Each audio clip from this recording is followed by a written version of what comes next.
Right, so fingers crossed that's live, and I've not messed it up like I mess up every single time I do this. We're joined by Neville and Bainesy today. It should be a good show. We've got lots to talk about. To be honest, there's a lot to dissect, to be fair. I was having a look today at some of the stuff we can talk about. We'll start with the breaking news, which is Wan-Bissaka's contract extension to 2025. We'll start with Neville. And what do you think that is a good thing? Do you think it's just a sensible decision? And the rumors are obviously within that it's been extended and they're going to talk before the summer about a new deal as well. Right. Yeah, that's I think it's quite encouraging news. I mean, he's been pretty good for us most of the time when he's played at right back. I know we're not exactly awash with players for that position, so I think it's a good move, and interesting that it's not till 2025 and that there's going to be another negotiation beyond that. So I think a sensible move from us for once. Yeah, I got to agree that I think it's sensible. Interesting one for you then, Bainesy. Do you think that we need somebody else in that right back position? Dallo seems to be like hit and miss with the fans, but an absolute favourite with Ten Hag. I think he started the most other than Bruno Fernandes. Yes to another right back, definitely. Yeah, like you said, Dalot is his favourite, isn't it? He likes using him, but I would say that Wan-Bissaka's probably the most professional I've seen in a while in that squad, simply because he was sort of down and out when he weren't being picked. It looked like Ten Hag was like, no, look, you may as well go and find another club. I think he was going to go back to Palace at one point. There was some really strong links there.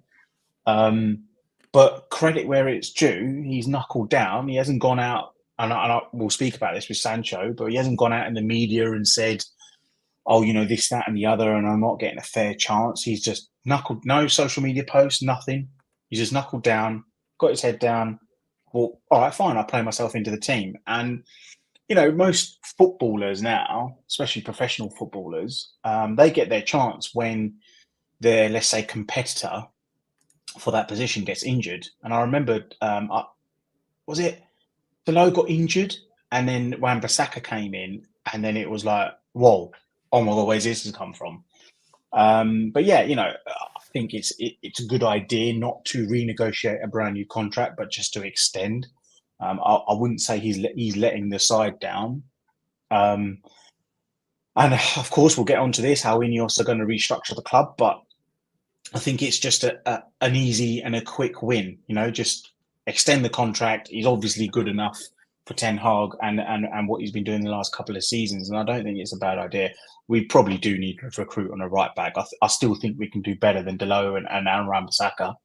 I'll be honest. But yeah, it's just a good decision. I wouldn't say it's smart. I think it's the obvious decision, where obvious and United doesn't really go hand in hand. We'll definitely be talking that in the next few. Yeah, well, exactly. Yeah, we'll prove that point in a minute. I'm sure we will. But yeah, no. Just to wrap up, yeah, Wan-Bissaka's good, obvious thing to do for the club.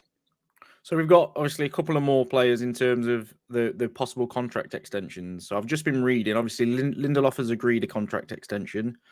I'm very much on the fence with that one. I'm confused by it a little bit, but I understand it in the current climate because you don't know what's happening with Varane. Obviously, we don't know what's happening with Varane as well. It sounds like they're not going to extend because of the price of the contract. They're going to try and renegotiate a lower wage, just like they did with De Gea, and that didn't really seem to stick.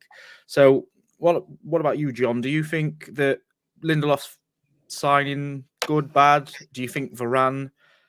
Would you, if you was in charge, would you take Varane and extend his contract, or would you be looking to renegotiate both? I'm of the opinion that I feel like Lindelof could still move on for a fee in the summer. Yeah, I think it's got to the point a little bit with Lindelof where I think we're probably not going to see. He's been around quite a while now. He's sort of always been fairly steady for us. Never really been exceptional.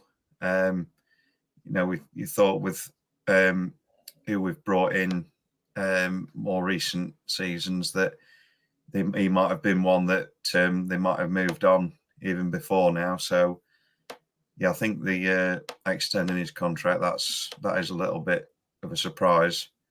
I would be more tempted to keep Varane, but he's another one of these at the moment that seems to be quite injury prone and is obviously on very high wages like a lot of the others. So out of the two, I would think I would probably have pumped for Varane. But like I say, with the wages he's on, and whether there's perhaps a move to Saudi on the cards, perhaps where they can get a decent fee for him, and that's why they've extended Lindelof's contract. Perhaps that's might be one possible explanation. Yes, it's just a strange one for me because you talk about performance and stuff like that. I don't think we was talking on one of the shows the other day about will these players win you a Premier League or a big trophy? And Lindelof would fall under the category of probably not, but we've extended his contract. So it's a bit of a confusing one for me, Vainsy, that they've done it. What about you? Would you have preferred to see Varane extended over Lindelof, or do you think we're at the position where we really should be looking to move them both on in the summer or even January? I hate that question. Basically, I think it's a good decision to make simply because it's just a quick win. You know what you're going to get with Lindelof. He's got that Premier League experience. He's got the squad experience, let's say, within the club. And it's a quick win in terms of obviously he's not going to be demanding a lot. Whereas Varane, he's on a mega contract, so I can understand if they want to renegotiate that. There was murmurs about Ten Hag and Varane falling out, so that could be a reason why. Ineos probably got steam of that. I agree with you in the sense that Lindelof won't be that defender that wins you a Champions League or a league, but I think he's a good squad player in a sense that he can come in. End of last season, Martinez and Varane were injured. Lindelof came in and he was great. He was fantastic for us. So I think in terms of that, yeah, he's a good squad player. I wouldn't say he's up there winning us Champions League or a league. No, of course not. But again, I think it's just a quick win. It's a 1-year extension.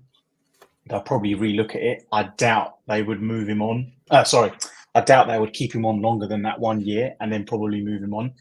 It could also be a fact that they've extended his contract for another year to then gain a little bit more money in the summer from other clubs that could be interested, rather than him going on a free.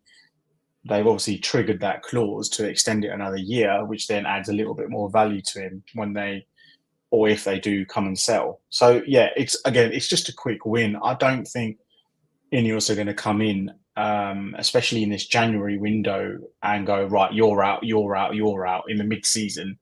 It's very likely they'll do that in the summer, as long as they obviously bring people in. But yeah, just another quick win, I think, with Lindelof, much similar to Wan-Bissaka. I'm glad you said that because we're going to touch on that later in terms of the expectations for, it sounds like it's just going to be loan moves. But then it's also one of the questions I'm going to ask later in terms of some of the players rumoured to be leaving and some of the players rumoured to be staying. Me personally, I can see why the contract's been extended. I genuinely think it is for the resale value in summer. We might get 6 million for him now instead of nothing. And this is why I was a little bit not confused, but taken aback when they said they wasn't going to extend Varane's, because there's rumours that obviously there is a move to the Saudi leagues on and we could get a little bit of money or make some money back off him. So I thought they would do the same, extend it just to give that bit of presence. So we'll move on to obviously the strangest decisions at the club at the minute, which is it's got to start with the Onana one. I'm baffled. I'm genuinely interested to hear what other people make of this. So, when Onana joined, the rumor was that Ten Hag had blocked Tom Eaton from leaving to go and join Luton until he had a replacement, which came in the form of Bayindir, who we haven't seen kick a football in anger since he came into the club. And obviously, Heaton's still there. Obviously, the big news is it looks like he's now not going to the AFCON until, I want to say, the 14th of January. That's and right, then they play again. Cameroon play on the 15th of January, 15th. which is Yeah. absolutely mental in itself anyway. My question for you, Nev, what effect do you think this is having on the morale of Bayindir in particular, but just in general? Like, it's such a strange decision to be holding on to the goalkeeper that, let's be honest, isn't pulling up trees. He's not playing hugely well. It's not like it's Mo Salah at Liverpool and you need his goals. We could probably afford not to have him for the 2 games. We paid 7 million for Bayindir for a reason. So what do you think of effect it's having on Bayindir in particular? Yeah, it's very bizarre. I can only presume it's sort of some kind of bizarre show of faith from Ten Hag in Onana that to just reinforce that he's his number one, but he's just like taking it to the absolute extreme limit. I mean, I really can't see the point in having him here for one FA Cup game and then a league game when he's supposed to be, playing again the day after or whenever it is for his country. It's not exactly ideal preparation on his part. Whether you wonder if he'd end up being distracted in that Spurs game, thinking he's playing for his country straight after. But yeah, it must be very demoralising for Bayindir and his morale that he's like, thinking he's finally going to get his opportunity and he's doesn't look like he's going to get it.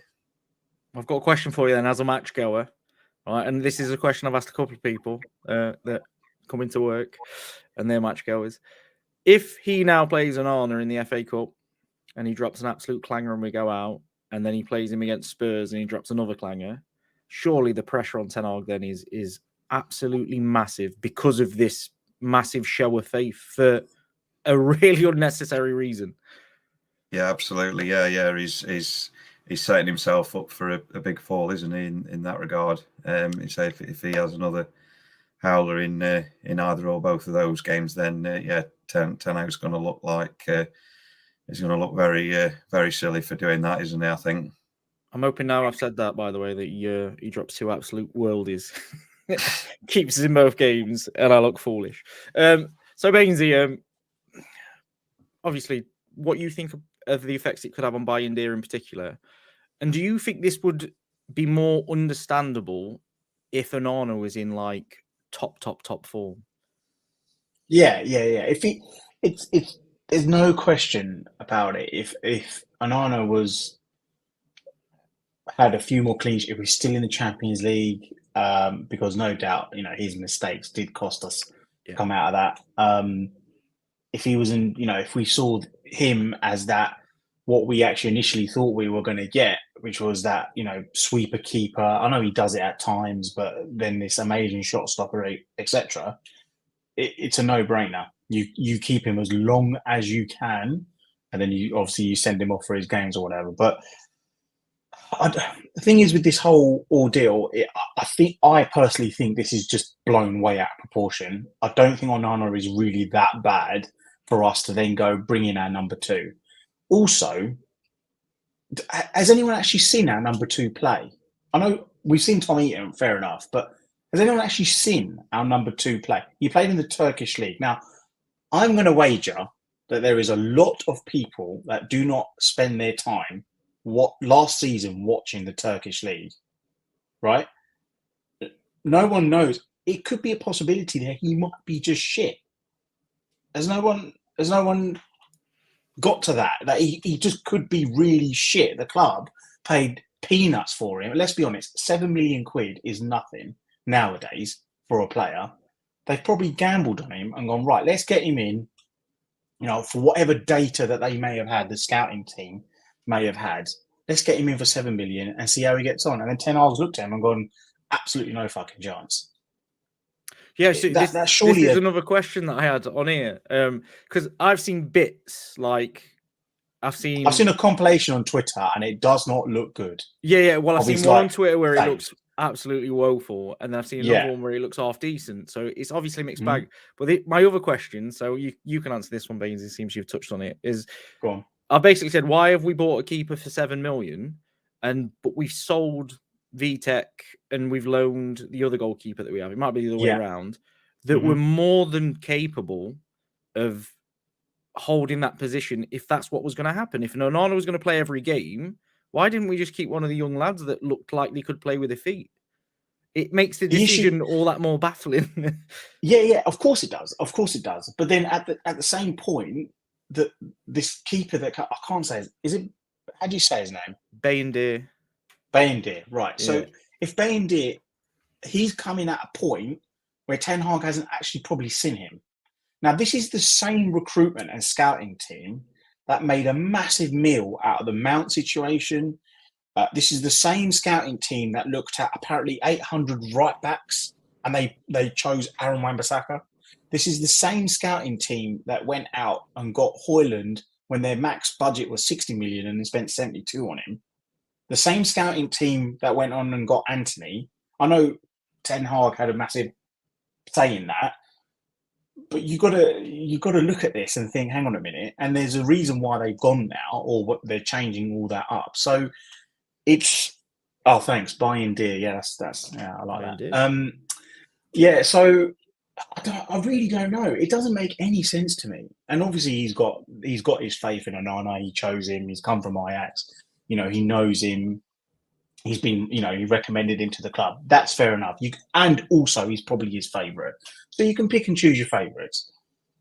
It's just unnecessary pressure on the back four and Onana, because you know what's going to happen now. He will make a mistake, whether it be against Spurs or Wigan. He's going to drop a clanger within the minute. Oh, look, see, you should have played the number 2, and he should have gone to Africa. Obviously, his mind is set on for his playing for his country and all this rubbish. So yeah, it's completely unnecessary. I really don't get it.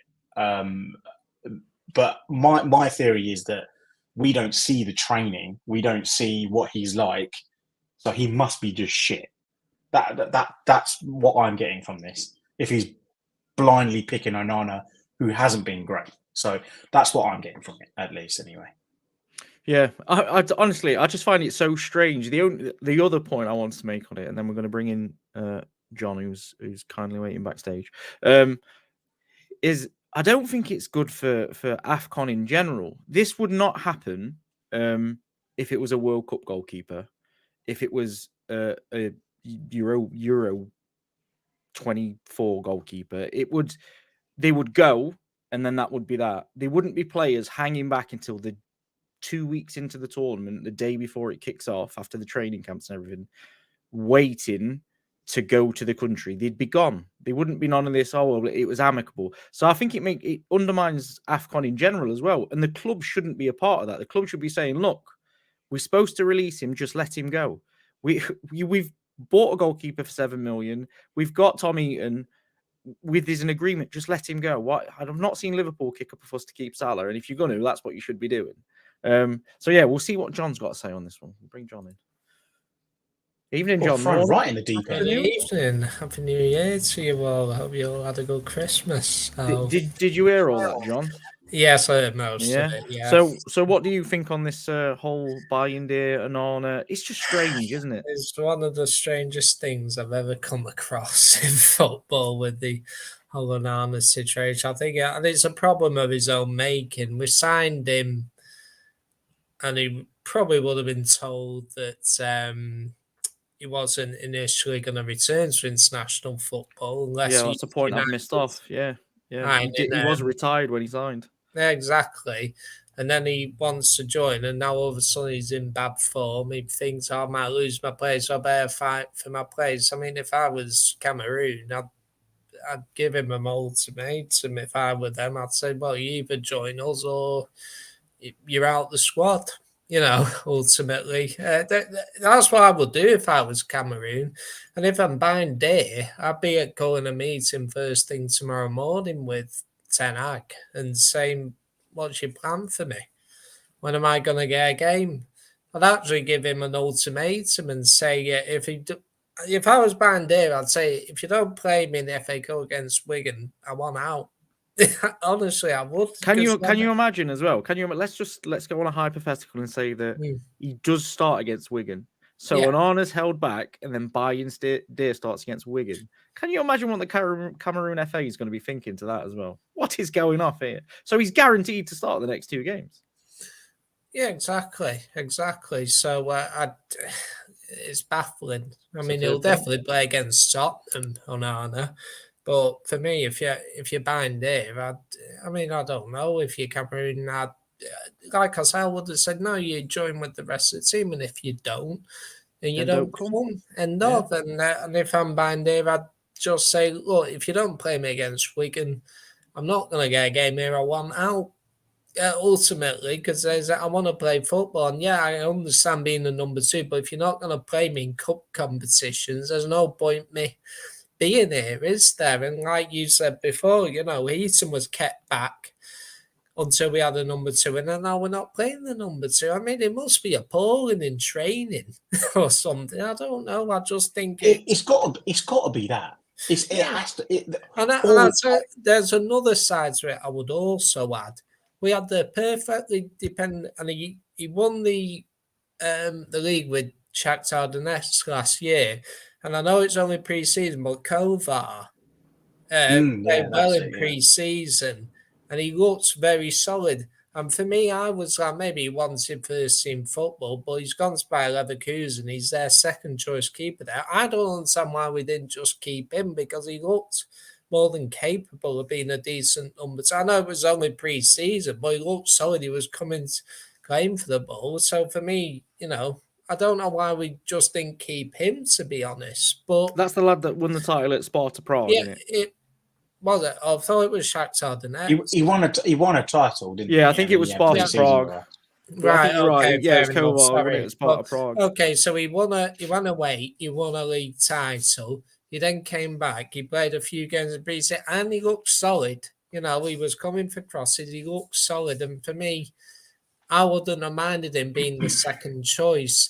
So for me, why did we let him go and bring back Binder in? And he's the number 2 at Bayer Leverkusen, I think, Kovar. So he is, yeah. Why couldn't he be the number 2 here when he was more than capable? And we brought him in, and I don't know. That's what makes it such a strange decision for me. We've spent 7 million on a goalkeeper that apparently he's not going to get a game. So there is a way that didn't we do something? I know he wasn't a signing, but didn't we do something similar with Dubravka last year? He played 2 on loan. games. He's like, he came on loan, didn't he? Yeah. And then he went back in Jan. But exactly. We've paid 7 million for a goalkeeper that we've never heard of, but we've just got young kids that could have just done that anyway. And then there's a situation where Onana could go to AFCON and actually go out of AFCON and not miss a single game for Manchester United, depending on results. Well, it's madness. Well, he's probably increased the chances of that by him not joining the team, and they'll probably be out in the group stages, and then he'll come back, won't he? I don't know. Will he be the number 1 for Cameroon? Yeah, he will be. Yeah, the Magic. Yeah, he will be. Yeah. With the flight and playing a day later, I'd be taking shots from 35 yards. I'll be honest. I'll be very surprised if he plays that game the day after. Is this Spurs? I'll be surprised if he plays that game. Whereabouts is the AFCON being played? I have no idea. That's a He'll definitely have jet lag, won't he? It's it's multiple nations. So where's Cameroon's first game then? Am I reading this right? Hold on. Oh, it's in Ivory Coast. Sorry. It's in Ivory So I Coast. don't know what the flight time is. Maybe 3-4 hours or something. Flipping egg. You know. So Ivory isn't. If my geography's right, Ivory Coast is just south of Spain, isn't it? No, I think it's a bit further. I don't know. Well, it's Either way, Oh, no. it's Yeah, a strange sorry, one. It's a strange one. well, but either way, yeah, he can't probably be jet lagged. Yeah, well, that's what I mean. I would be taking mental shots from like 25 yards and just hoping he's not awake because his body will feel weird. So quickly, John, seems we spoke about it and you missed it. Are you happy with the contract extensions? And so Lindelof, Varane, Wan-Bissaka. Lindelof, I personally let Lindelof go. I think the consensus Varane, is that it's for value that we've extended Lindelof. well, I think the problem is we probably have to look at aside from Martinez, we've got to replace virtually all our centre halves, but it's about doing it a managed phase. You'd have to get rid of maybe Johnny Evans and two others, whether that be Lindelof, Varane, Maguire. You'd have to decide between them. So for me, I would eventually. I mean, I think it makes sense to not renew Varane's contract. So for me, I personally will let Lindelof go. And Wan-Bissaka. I mean, I'm a fan of Wan-Bissaka, but he hasn't looked good since coming back. So for me, it's a bit like Delo. I don't understand why we gave him a 5-year contract, but for me, you got to replace the right back eventually. So will it be Wan-Bissaka that goes? I think you got to look at it. I think eventually one of them has to go and get a replacement in. And yeah, so I think virtually all those players are potentially their careers are on the line. Yeah, it's an interesting one for me because right back for me is a position that I don't think we're particularly amazing at, but it's not the biggest concern to me in terms of. I agree with what you're saying about the centre backs. Well, we've been linked. We'll talk about it at the end, but we've been linked with another right or left winger. And when this team is again screaming out for someone that can get on the ball and protect the defence a bit, do you know what I mean? It's just the club's not in a great place. So speaking of right wingers, we're going to go on to Jadon Sancho. This again is so difficult to talk about Man United in a minute because every single comment or sentence that comes out of my mouth just seems like an absolute piss take in terms of it's just a mess. So we'll come to Nev first. Firstly, do you think that it's right that we're loaning out Sancho? Because the rumours are that Ten Hag's future is basically 50-50. So do you think we should be making any moves in the transfer market in terms of letting players go if they're so unsure that Ten Hag will be there in 3 months? Yeah, talking about this yesterday, whereas, there's a scenario where he could potentially, we could have a new manager next season and Sancho could have like a, clean slate again and it could end up, turning his fortune around and being, a great player again. And, you strange things like that sometimes tend to happen. I think maybe probably at this time, the loan deal might be the right sort of move just to, clear the air a little bit, so to speak, just so he's not around and we can sort of focus on the rest of the season. So at least we get a bit of money back in terms of the, as did you say, they're paying half his wages and a bit of a fee. So the rumor is it's a £3 million fee, and we could still pay up to half his wages. Now, just to put that into context, we paid £3 million to Burnley for Wout Weghorst as a loan fee, which is mental. Hey, don't knock Wout Weghorst. He was great for us. I know, I loved it. I loved his passion and everything else, but that is mental that we've signed a player for. What did we pay for Sancho? 86 million? 72, Less 72. It was Yeah, high I think anyway. 70-something million, was But it? then we've paid him 340 grand a week for several years, and now we're loaning him out and paying his wages. Something's gone wrong. Like, Yeah. big. So, Yeah. Bainesy, not what? worked out. I'm trying to think. Do you think that Give me something positive. Go on. there is something- nothing? There is nothing positive. My question would be: do you think Sancho is leaving to then prove himself a little bit and hope that Ten Hag's not here when he comes back, or do you think that he's basically going and he knows his United career's done? I think it's a bit of both.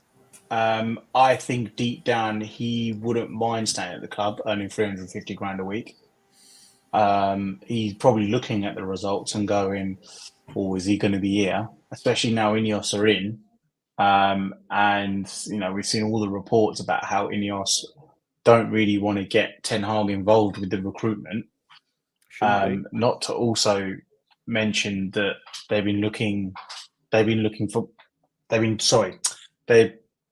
doing the plans with and without Erik Ten Hag, as a competent football director should do. So yeah, I think there's a bit of both, and I also think that he probably wants to go somewhere familiar. So he's going back to his old club where he knew that he can perform, and probably give a middle finger back to Erik Ten Hag if he can get going again. I don't have any doubts in my mind that he's probably going to go back to Dortmund and do really well.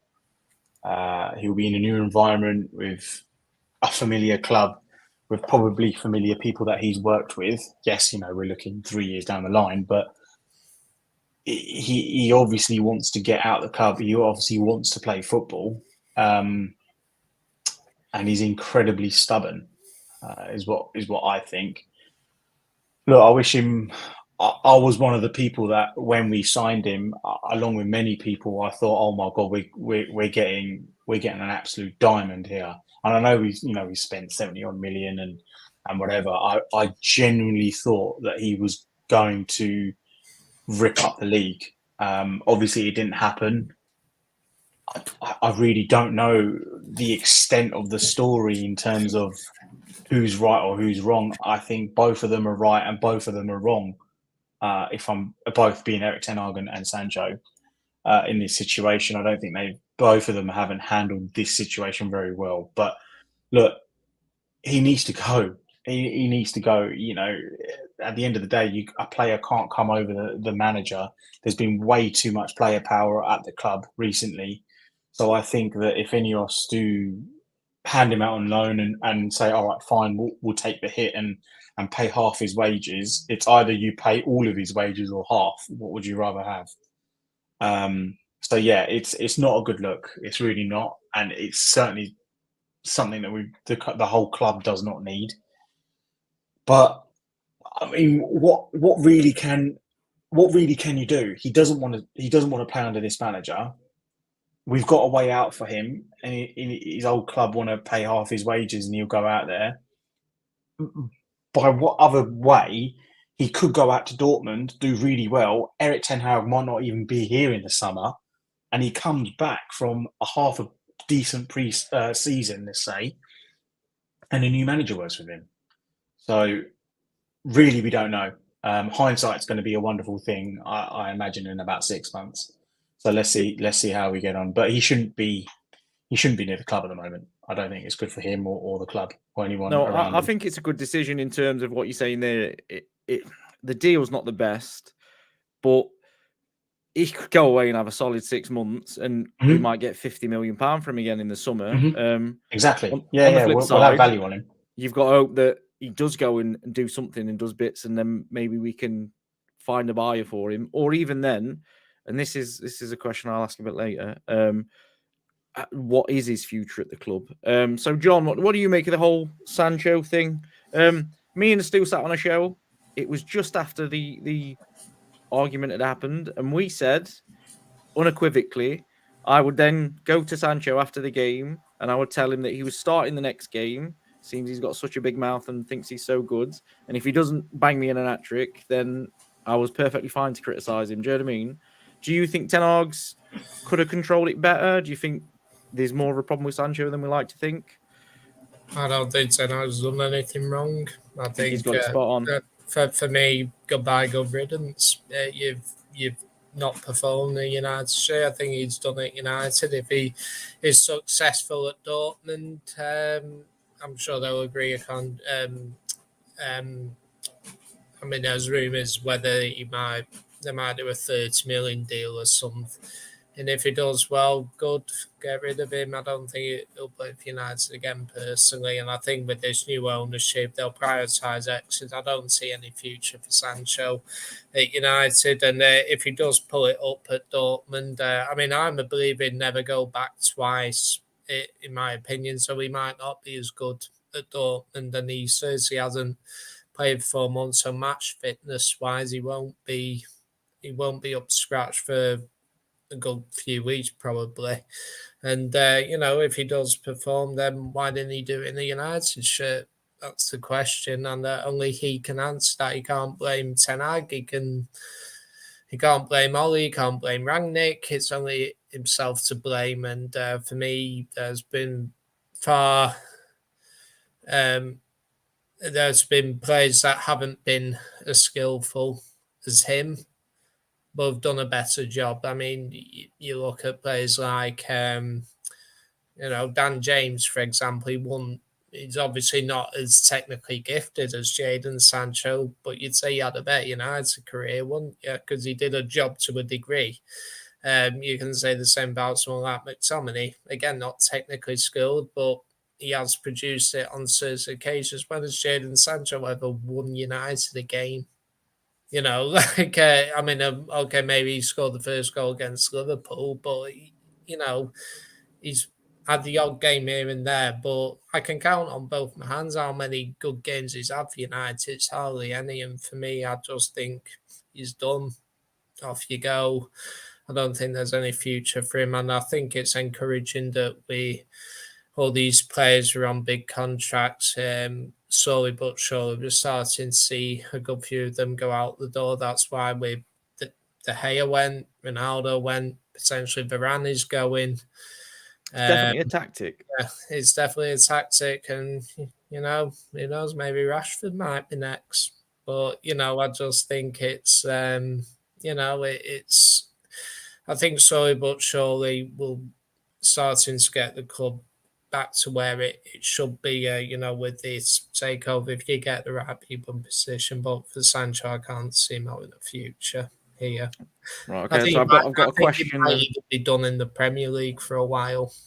I think after seeing what he's done, I don't think a lot of teams would touch him, especially with the rumours. So, yes or no answer, Nev. If he did come back in the summer, would you forgive him? No. You're not, Nev. Sancho. No, I don't think so. No, I think he's blotted his copybook. It's gone way beyond, any sort of respect or anything like that for the club. So personally, no, I don't think he'd be. I don't think he'd be. Welcome back by. What about you, Bainsy? Majority of fans. No, I wouldn't. I think he's disrespected the club too much for me. I wish him all the best. Much like how I would treat Pogba in the same sense that I wished him all the best when he went back. But no, he shouldn't come back now, I don't think. No. And I'm assuming John's a no, very unequivocally. Yeah, unequivocally. So after everything, like Baines, I'm a bit disappointed. I did want Sancho to begin with. I thought he would improve us under Oli. I thought he was going to be like. It's so weird to explain. I've always felt we got him a year too late. If we had signed him and we had that season under lockdown with Oli, he might have been a bit different. I think he was the right signing, but at the wrong time. But now it's just gone to pot, hasn't it? Yeah, I was on the other side of the fence to you boys. I thought it was too much money. It was the wages were too high, and he'd not actually achieved. And I think this has been a problem for United in terms of signings for the last decade. We were signing players that really hadn't achieved enough to be given contracts where they've made it. We'll talk about obviously the rumours we've been linked with Elise, and we'll talk about that a bit later on. But I think it was a mistake that we constantly made. £72 million and 340k for a player that had basically achieved nothing in terms of footballing age. He'd had a good season or two with Borussia Dortmund, fair enough, in Germany, but enough to give him top wages at Manchester United. It's like the club is too desperate to get these players in too quickly, instead of just, do you know what? We'll go and get someone a little bit different that'll accept 100k instead of 300. It's been typical United for the last decade, and we can only blame that hierarchy, which is Woodward. He would look at a player, and everyone would tell him, okay, that player's worth 40 million, and he'll go, nah, fuck it, 80 million, there you go. And it's like, wasn't there a policy with only sign players between that were around at least 40 million or something?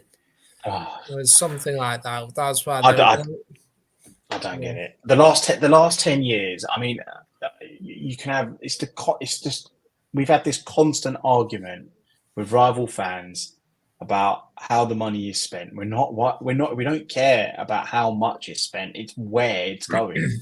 And this is literally a typical example.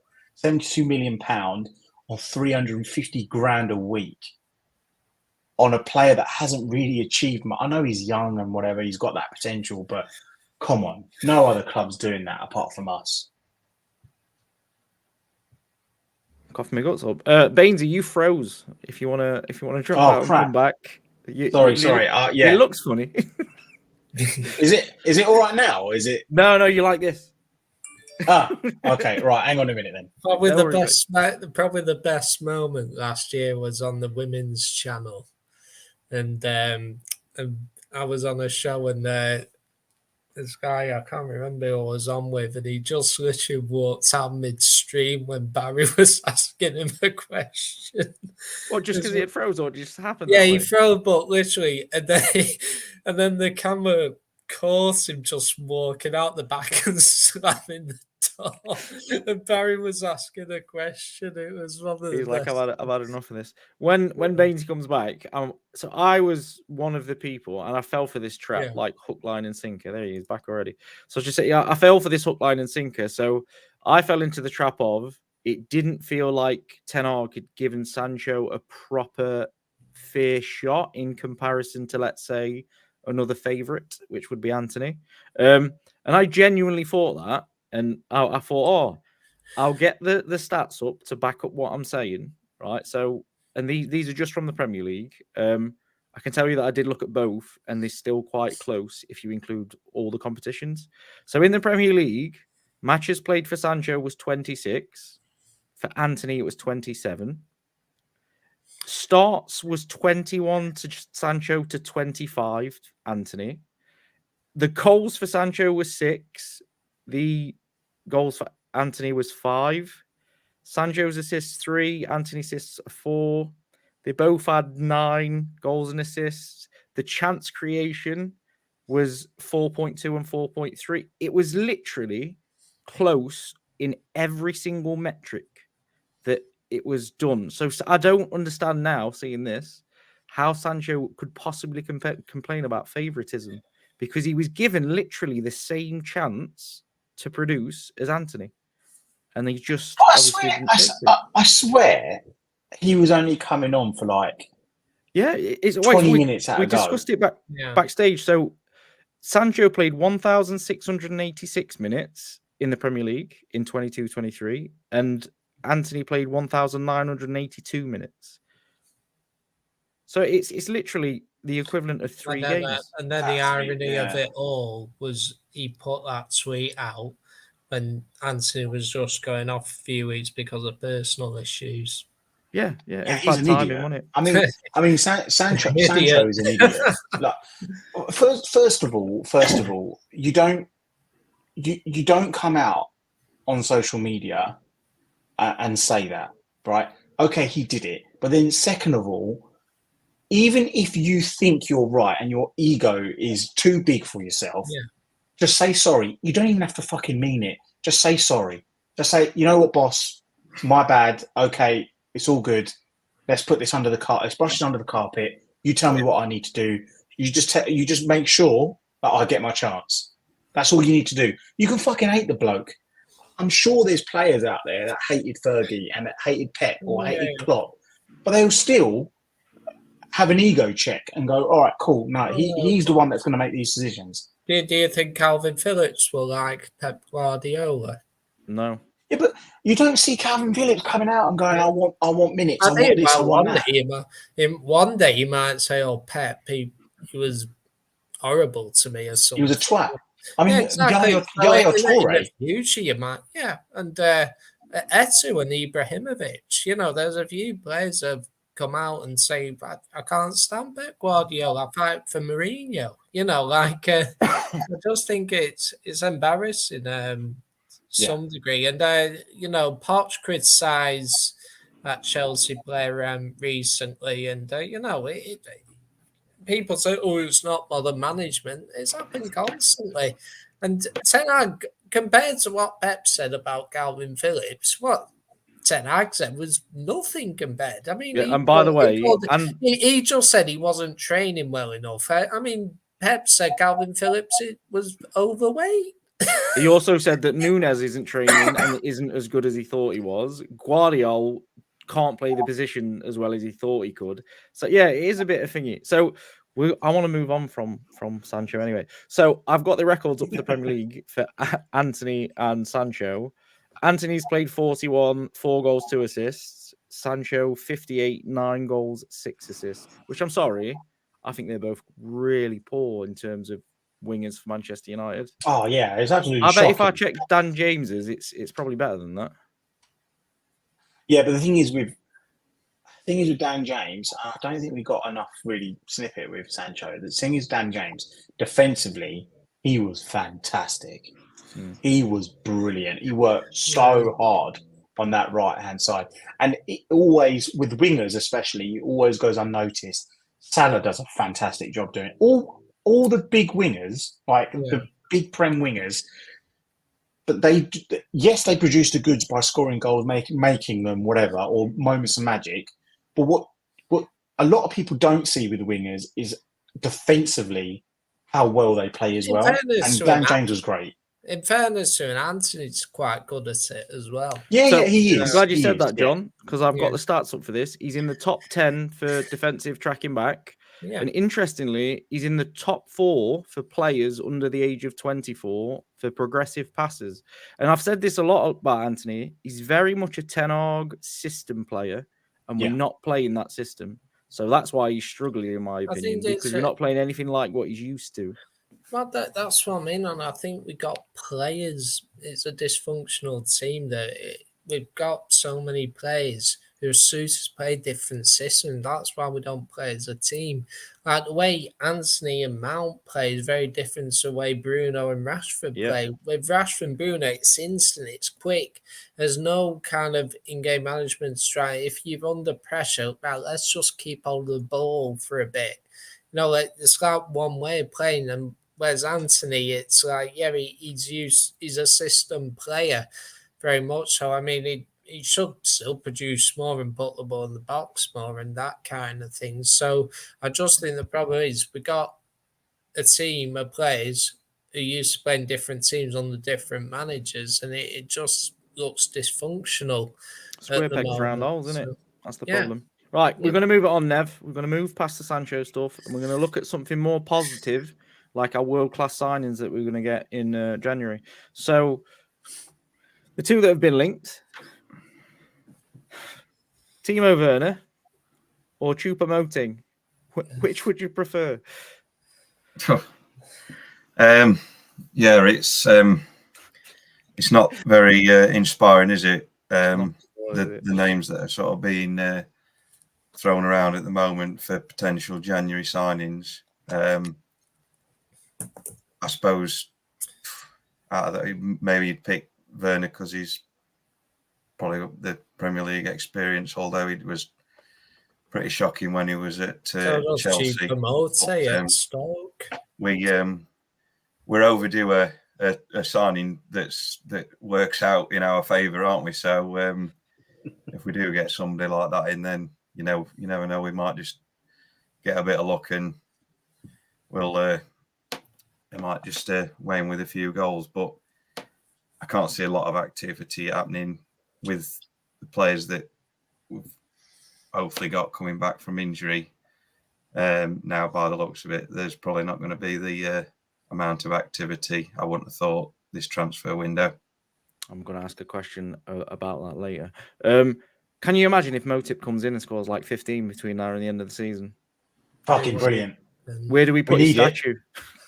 Yeah, exactly.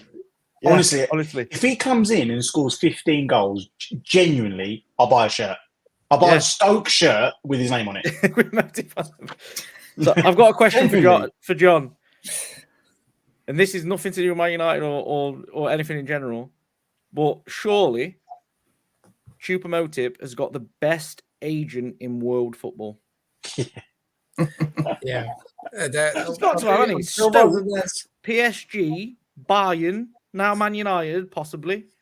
Or he's best mates with the scouts. Even him or what's his name? Di Matteo. Yeah, he got some. Yeah, he has some agent. Who would you pick though, John? Would you? I mean, I'm assuming everybody would pick Werner. Yeah. Over the two. I think Werner, he's not a bad all-round player. I mean, he's terrible in front of goal, but I think he can run with the ball and that kind of thing. So he is good for that. But I mean, I'm of the opinion don't loan someone who you won't buy. So I totally agree. But I mean, Bainesy can answer this. Do you not think? I've just put at the end of this. Do you not think it shows the state of the club that we're in, like the position we're in? I'll tell you someone that we're signing players that we wouldn't buy and have already struggled in the Premier League for other teams. I'll tell you something. Well, go on, John. You go first. Go on. Sorry, sorry to make a point. I don't know whether it's still the case, but LA Galaxy, apparently Chicharito was a free agent. So if he is, come on. No, but there's come no on, way. He can't be worse. He can't be worse than Vermin Choupo-Moting. He's on par. I think they're all being awful. Isn't he about 40, no. If you're gonna go for someone, you might as well get someone. How old is he? About 30 or something. But for 6, no, he's older than 30. No, I said 30 something. Oh, sorry. He is 35. Is he really? 34. Yeah, he's 35.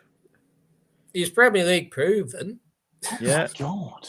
I mean, me personally, and I've asked this on several shows. So apparently we've brought back Charlie McNeil from Stevenage, I think, somewhere like that. But yeah, right, yeah. He's staying till the end of the season. So why we're not just giving him a go instead? I know it sounds crazy, but I wouldn't say that Motip or Werner are proven enough to. You wouldn't buy them, so why loan them? So why not just give Charlie McNeil a go? Just stick him up front against Wigan and say to him, "Get us a goal. I give you 25 minutes against Tottenham." On Stevenage in League One, are they? Where he just came from. So Wigan are in League One, aren't they? So. Yeah, honestly, it's baffled it. So, go on then, Bainesy. What do you think? Do you think it shows the state of the club? It's bad, isn't it? So I'm really sorry. I didn't hear a word of that because my wife was watching the darts and I've just heard her scream 180. Can you just? Oh, that's fantastic. What did you say? I get him. I signed him, Luke. Literally, you know. You I can tell you that. Manchester United are beating Leeds 4-3 as it stands. He is. Yeah, so he's winning 4-3. But apparently, according to my wife, he's losing his head and he's bottled another set. So. Oh no.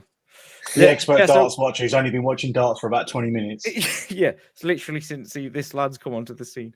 No, I was just asking. It shows the state of the club, doesn't it? That we're going for these players that we really shouldn't be going for. And my question really is, why are we not giving youth a go, or players that maybe have a future at the club a go, instead of signing these players on loan? Look, I'll be honest. I genuinely believe that all of this is just paper talk.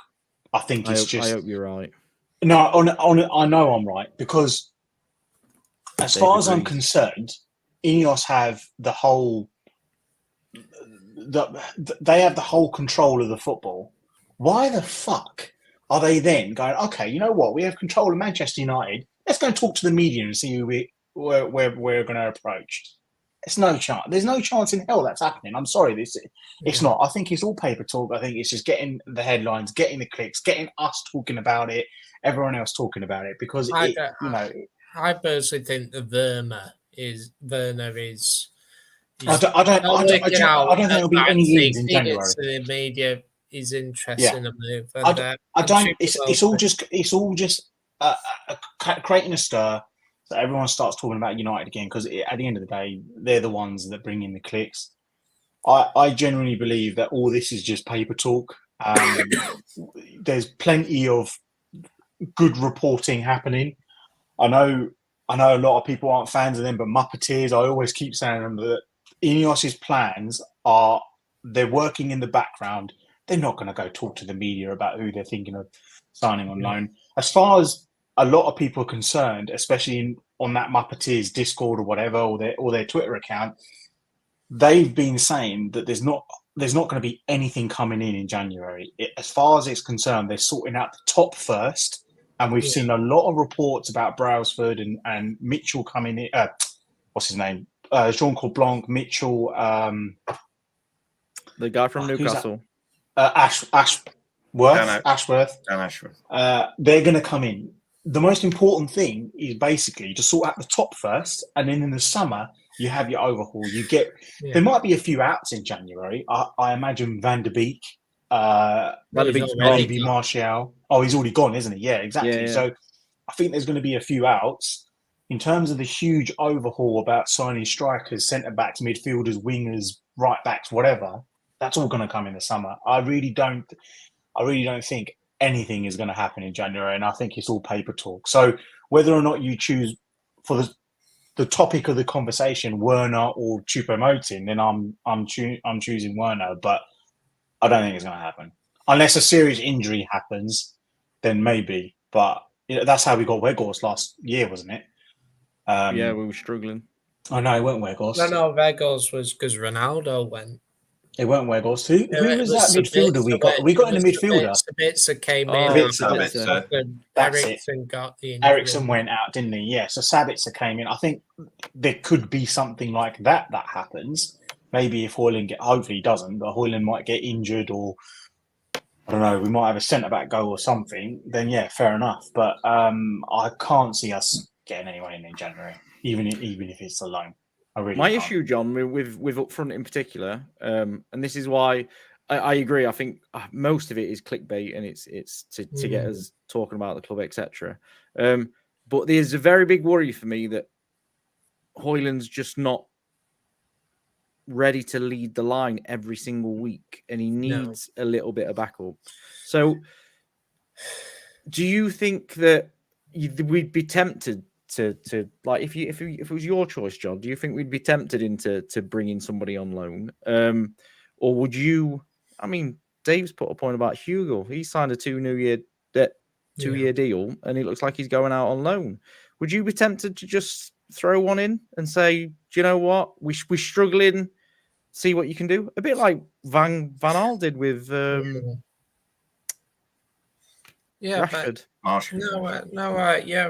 Which one? Sorry. Sorry. Yeah, I mean, like you say, that to just throw somebody out of the youth team, somebody that's unknown, that the opposition haven't come across before, like when Rashford sort of burst onto the scene, however many years ago it is now.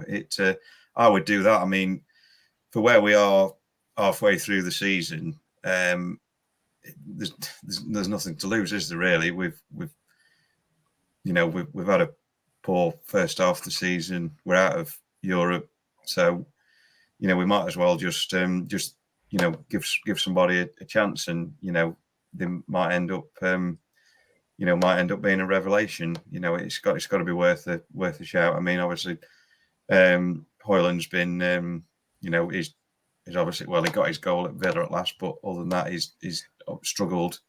1 in 15. So something like that, I think. Yeah. So yeah, I would definitely, and you've got the perfect opportunity next week with the the Wigan game to get him started. Yeah, no, I agree. I just, it's a strange one. So I'm going to have Baines in this because you don't like rumours. Would you? I mean, these rumours, obviously. Gore to Borussia Dortmund, Ahmad out on loan and Hannibal out on loan. Should we not be looking to start these players?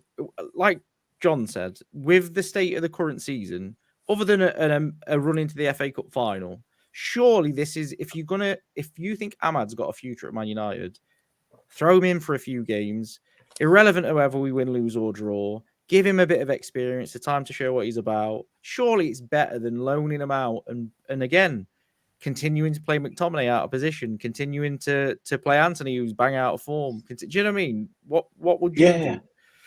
Actually, Ahmad came on over the weekend, didn't he? And he actually surprised me. Now, I've been actually under the camp that I don't think Ahmad is good enough, and I think he gets overhyped a lot with a lot of the youth setup. And I've got this whole thing about not every single youth product that comes out of the academy is going to be a world beater. I'm sure they're a fantastic player, but they're not. Not everyone's going to come in and light up the whole team and whatever. There's only a very, very small percentage that do that. And so I was under the camp that Ahmad might be sold or we loan him out again. But I actually liked his little cameo he had. I thought he was great. His first touch was great. He coming on his left. He tried things. He tried to link up play quite well. So I actually liked him. And on the subject of playing him more regularly, yes, why not? Rashford can't play on the right. Anthony's not doing it. I mean, who else do we play on the right? We've played Bruno on the right. Exactly. So, let's chuck him in. Honestly, what is the worst that could happen? Oh, okay, it might not. It might not work out for the first an hour. Okay, then bring on Anthony because you know what you're going to get from him. But yeah, it's shot on his left foot. Yeah, well, this is it. But I mean, look, I don't mind it. I don't think he should go on loan. It is a rumour. I hope it is. At this point, we're letting Sancho go. So, what right wingers do we have apart from Anthony? It's mental to think 3 seasons ago all we had was right wingers, isn't it? Yeah. And then we kept saying, "Oh my God, we don't need another right winger." Do you remember that? And when we were like, "We set for a decade. No, we need a left winger. We need a left winger now." Yeah. Mental, honestly. But yeah, look, I would keep him. I'll keep Ahmad. I think his little cameo over the weekend was great. It's promising. I'm not going to hype it up too much because I've got this thing about youth players and everyone overhyping youth players. I actually thought the same about Kobe Mainu, but I'm gladly wrong about him, I think. So, yeah. Keep it. I know. I agree. I agree with. I think my issue with the youth players under Ten Hag, and I say this very lightly because I'm not 100% accusing them of it, but I get that they earned the chance, and he did it with Mainu, and he did it with the others, and he's done it with Garnacho in a sense, and we've even questioned Garnacho a few times about how he was playing, how he was training when he was late, which is fair enough. I just sometimes think that he could give them more of a shot in terms of like League Cup, FA Cup, Europa League, Champions League over the 2 years and make a few more changes, and it wouldn't hurt them to do that. What about you, John? Would you? I mean, would surely you would give them a go? Yeah. I want to see Dangor. That's the one I'm really desperate to see because it looks like to me that he's quite from what I've seen of him, he's good on the ball. He likes to turn in midfield and he likes to run, which I get it's a dangerous game to play Mainu and Gore in midfield, which is fair enough. We'll have one word about an outgoing player in January. Because I saw some backlash about this player in particular on Twitter. Can I just make a point, Dan? Yeah. One thing I look at Ahmad and Pelestri, if they are to go out on loan. I totally forgot about Pelestri. For me, I'd look at Premier League loan. Yeah. Because I think Ahmad, he did well at Sunderland. If you are to loan him out, next step is the Premiership. I think Pelestri's been on loan in Spain, but going abroad playing for a mid-table team you won't develop much for the Premier League. It's got to be a Premier League move for me. You think chucking him into like a relegation battle, chuck him into a Luton, Sheffield United? Yeah, exactly. So I just think, and he'll develop as a player that way, and because it's one of them that with Pelestri, it's like a few people said, oh, he's very keen. I mean, I don't get the hype with Pelestri. I think he's a good player, but I just think his end product is a bit questionable at the moment. So for me, if you go to a place like you say, like Luton or like Sheffield United or whoever, or even someone like a Palace or someone, just someone where you can, develop as a player, compete for a first in position, and you'll develop as a player. So for me, if you are going to loan them, get them alone in the Premier League. Yeah, I think I've mentioned Pelistri there. I love Pelistri. I think he looked absolute quality. I just think A, the loan moves didn't work out for him, and B, he was to the wrong place. Because when you watch him for Uruguay, he looked like right up there. But I just think they've got that wrong. So the player I wanted to talk about, because I've seen this on social media, and some people was absolutely battering him, by the way. And I don't think he's been that bad. I don't think he set the world on fire, but I don't think he's been that bad. But Nev, would you have kept Reguilón, or are you happy that he's gone? I think it's probably the right decision to send him back. I think he did. I think he did reasonably well for us when he played. Yeah, he was decent enough. He wasn't exceptional, I don't think, by any stretch. But hopefully, Shaw is back very soon, and also Still don't know what's happening with Malacia either.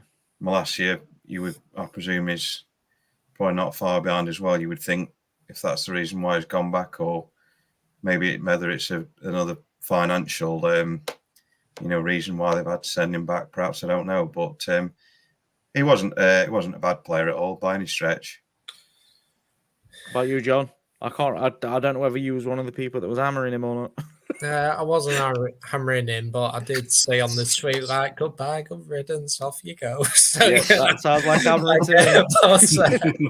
No, for me, yeah, I think that it's a bit like the Sabitzer one, isn't it? That we brought him in to replace injury, and then he got an injury himself. And then it's just, that's the only reason why we got him in. And if you bring in a player on loan to replace an injury and they get injured, it's not a good look. And I think the writing was on the wall, especially when he started to play Dallo at left back when Luke Shaw was injured, which, I'm not the biggest fan of. But yeah, the writing was on the wall. He did well to a point, but, I think it was clear he wasn't going to have a future, and it was only because of injuries why we got him in. So hopefully Luke Shaw and Malacia will be back soon. So yeah.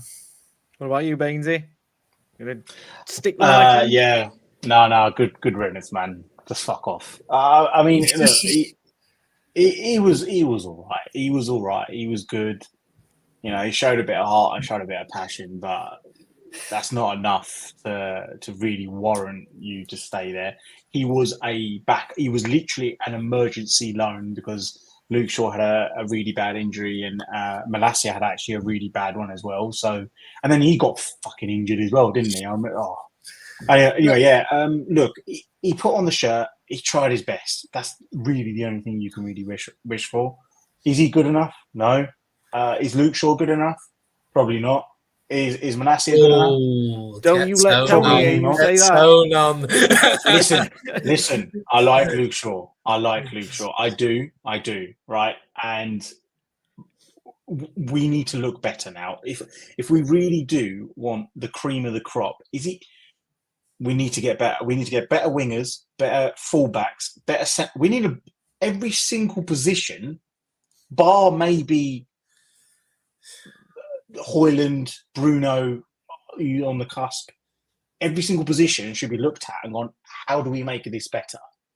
You see? So, yeah, Luke Shaw, I like him. I really do, but I think we can do better. I think the thing with Luke Shaw, I don't question his ability, but he does get injured a bit, which is a bit of an issue, I think, if it continues.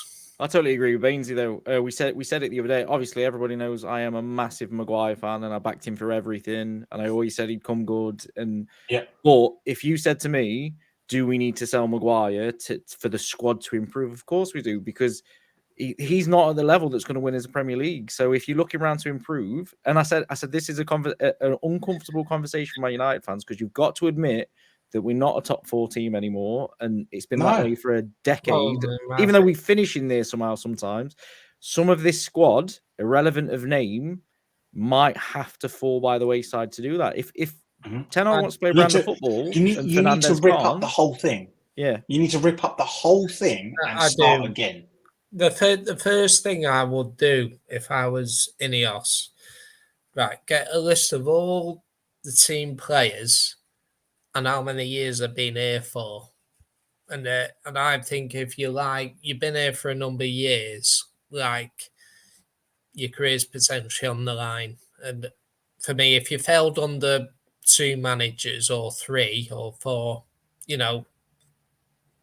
ought to be having question marks against your name personally. Yeah, I wouldn't disagree, to be fair. Right, we're gonna move on to something a little bit more positive. Seems there's not a lot of positive. Finally. And it's not even that positive. It's just that Never, you can start us off. We've got Casemiro and Martinez back in training. Well, injuries may actually be easing. it can only be positive. Yeah, there's got to be some positives somewhere, hasn't there? So, the fact that those 2 are back is a bit encouraging. So hopefully, at the minute, John, the women's team 50-50. Definitely, yeah. They after the last game before Christmas, yes, very on the precipice at the minute. But no, it's good to see those 2 back. Obviously, it's a long time since we've seen Martinez. So it'd be interesting to see how long it takes him to get back into the swing of things. Obviously, Casemiro wasn't brilliant when he came on. Well, when he played earlier on in the season. So, but at least we've got the options coming back, and hopefully, for the rest of the season we'll have most of the squad available. Fingers crossed. Yeah, I mean that's what we're looking for. Wait, what are you saying, John? How many games before they're back? Do you think we're going to make the mistake and rush them against Wigan, or do you think he's going to leave them a little bit? Well, I mean, it depends, doesn't it? Might they play against Wigan? It depends. Have they only just returned this week or something? Today, from the look of it. Right, so all training today. They might. Will they play against Wigan? Maybe not. But Tottenham might be a shock, because then they would have had a couple of weeks, so you might be able to bring them off the bench. But then you got the winter train. I assume we'll go somewhere like Dubai or somewhere to do warm weather training or something. But yeah, I think maybe the Tottenham game, because it's a couple of weeks away. What about you, Bainesy? You happy to see them back? Of course. Yeah. Happy. Bloody hell. That's a bit of an Martinez is the one, in it. Yeah. I think both of them. Both of them. I know Casemiro had a dodgy start of the season, but it was. Do you think it was he just missed obvious. Martinez? Do you think he missed him? Yeah, like playing next to him. Well, not next to him, but with him in the team. Because I think Martinez brings a lot for him. Oh, massively. Okay, this is again. We could talk about Onana again because if Onana was in our team last year, we've won the Europa League, we won the FA Cup. I firmly believe that. I firmly believe that because Martinez and Varane as a two with Onana behind them, unbelievable because that's what we were looking forward to. And I don't think Martinez and Varane have actually played this season, maybe once or twice, but I don't think they've played. And Martinez is a huge, huge difference to the side, especially playing out from the back. Then you couple that with Casemiro, who last season was absolutely fantastic for us. A huge boost. Honestly, even just their experience, a huge boost. I wouldn't play them. I wouldn't start them at Wigan. Give them 20 minutes, 15 minutes, half hour, depending on the score, of course. But yeah, that's how I'd see it. And then the Spurs game, maybe start them depending on how they get on, or maybe give them half an hour or something. That's how I see it. But yeah, a huge boost. We need them back, both of them back. Could you imagine Casemiro, Mainu, and Fernandes. Bruno? Oh, heaven. As an actual honestly, double pivot instead of what Mason we've been Mount. seeing. Who's Mason Mount? Yeah. Oh, mate, yeah, I forgot about Mount. Yeah, Mount as well. I think he's still injured. No, he's gonna come back for January. And I mean, we only played 2 games in January, so he would definitely be back for Wolves on the 1st of Feb. Possibly 3. Is that if we beat Wigan? And it's a big if we beat Wigan. Yeah. Right, I've got one question for you all then before we finish, and it's a simple question. I'll start with you, Nev. Do you think we can finish in the top 4? Top 4? No chance. No way. I'm afraid. No. That's a resounding no, John. What about you? Top half maybe, but not top 4. No, but we might push it close with Casemiro and Martinez have a run towards the end of the season. Because we'll have 3 weeks, which is a big thing, but unlikely, I don't think. I don't like them answers. Make me happier, Bainesy. Well, that's good that you come to me then. Like a stone. Right. Now I'm going to end this with some positive vibes. Yes, we will get top 4, and I'll tell you why. And the reasoning for my madness. Højlund has just got his first goal in the Premier League, which basically means he's going to score about another 30 goals for us. Casemiro is back, and he's basically just going to get red carded and just fuck everyone off. And Martinez is back. We've got Shaw coming back with Malacia. We've got Mount coming back. Rashford has finally scored a goal, and he actually looks semi-decent again. Anthony, we'll brush over that one. We've got Mainu coming back, Mount coming back. Aaron Wan-Bissaka is playing okay as long as he has Varane and Martinez next to him. So yes, we will get top 4. I think and we don't have Europe. We don't have Europe where the other teams do. Newcastle, but yeah. Look, I think we'll get it. I think the interesting thing is can you go on a run where you win 5 or 6 in a row? That's I say this to my brother. If you win 5 or 6 in a row, I think with 9 points off Arsenal in 4th, 11 off Villa in 3rd or 2nd, can't remember.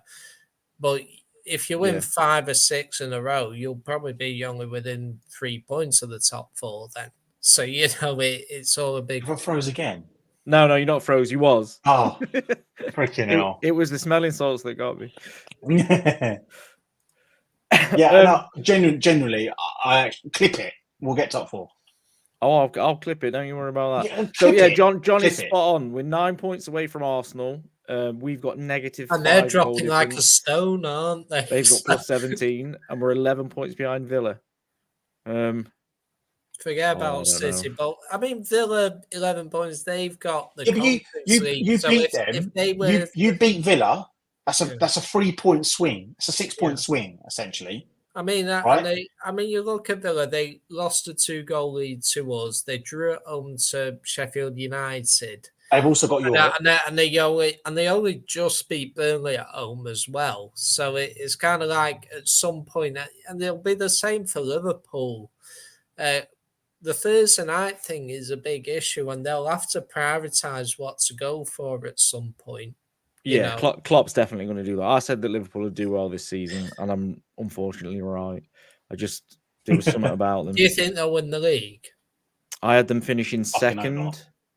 I just think City are a bit of a cheat code, so there's not a lot you can do about it. Like we was talking about, I wouldn't mind Arsenal winning it. If City I don't want any of them to win it. Ideally, Aston Villa win it, but if I were to choose, I want Villa to win it. But then I don't think we get top 4 if Villa win it. Of course. No, exactly. Yeah, that's the problem, isn't it? So you can't ignore Tottenham being out of Europe either. Although that's interesting that Son will miss the United game because of the Asia Cup. Oh shit! I forgot about the Asia. Yeah, Son's out as well. Yeah, and Son's I out for think 4 weeks. potentially Hwang Hee-chan. At Wolves. Could he miss the United game at the start of February? I don't know, but I know he has gone because he was a big red block on my fancy football. Yeah, same. So we'll leave it there. Obviously, we'll be back on Saturday. I'm not sure what Barry's got planned for Saturday. It's going to be an interesting one. When's the Wigan game? Is that on Saturday? Monday night. Yeah. So probably a Wigan preview for that. I'm sure Barry will have his say on Onana as well. Can we win that? Go on now. I'll double Baines and we'll get top form. We'll win the FA Cup. I'll tell you what. I'm not that crazy. Right? The positivity, James. Seriously, what I would do if I was Ineos, I would say have a meeting with the team saying you're underperforming, and your target is to get top 4 in FA Cup this season. If you don't, your careers are on the line. I would focus them in that.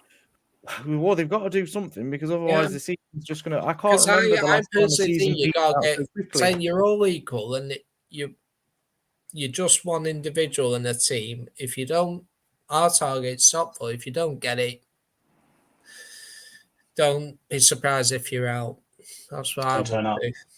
Actually, I'm going to have one more little mention. It's not a question. It's just a mention that Bruno Fernandes and the players, but Bruno Fernandes basically gave them out. Apparently gave gifts to staff. And there was, I don't know what the word they used were, significant in terms of value and stuff like that, which is, I think that's what you need to see, not only from your captain, but from the club in general, because that's what links teams together and knits a bit of a tight community. So we need to see more of that from the players in particular. We do.